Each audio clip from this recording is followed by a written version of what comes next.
Saudara-saudara, mari kita membaca dari Injil Matius 4 ayat 4. Tuhan Yesus berkata, ada tertulis, manusia hidup bukan dari roti saja, tetapi dari setiap firman yang keluar dari mulut Allah. Acap kali manusia tidak seimbang. Dia hanya mengejar roti, yaitu kebutuhan hidup, materi, keuangan, kekayaan.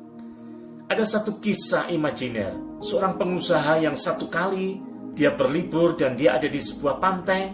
Dia berjumpa dengan seorang nelayan yang menambatkan perahu. Nelayan itu duduk dengan santai dan menikmati air kelapanya. Dia berkata, Pak nelayan, mengapa Anda tidak melaut? Anda tidak bekerja keras menangkap ikan lebih banyak lagi, supaya Anda memiliki uang lebih banyak. Dan dengan begitu Anda bisa beli perahu sendiri. Dari satu perahu Anda bisa akan memiliki 2 perahu, 3 perahu, 4 perahu, dan seterusnya. Sang nelayan itu menoleh kepada pengusaha itu dan bertanya, lalu kalau saya sudah punya, untuk apa Bapak? Ya tentu engkau bisa merekrut banyak pegawai.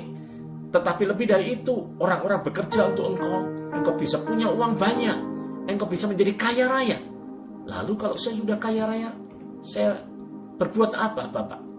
Pengusaha itu mengatakan, engkau bisa santai dengan hidupmu, tidak perlu berjerih payah lagi karena engkau sudah menjadi orang yang kaya. Lalu sang nelayan itu menoleh dengan senyum kecilnya. Dia berkata, menurut Bapak, apa yang sedang saya lakukan sekarang Bapak? Pengusaha itu tersentak sejenak, baru dia menyadari dan dia berkata, iya, Bapak sekarang sedang bersantai dan menikmati hidup ini dengan tenang.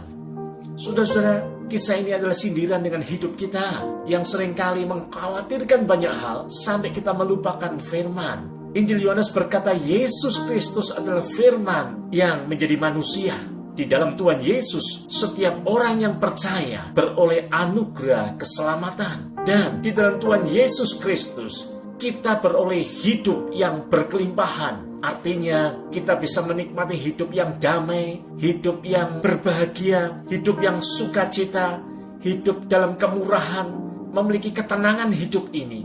Itu nggak bisa dibayar oleh roti, tetapi itu dianugerahkan bagi setiap orang yang hidup dalam firman, yaitu Sang Kristus, Yesus Kristus.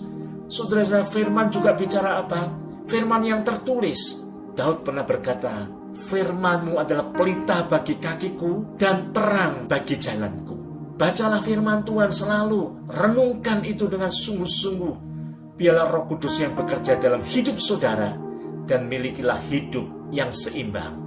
Mencari yang jasmani, tetapi mencari yang rohani. Hidup kita akan berbahagia di dalam anugerah Tuhan. Kiranya Tuhan menyertai jemaat semuanya dan Shalom. Amin.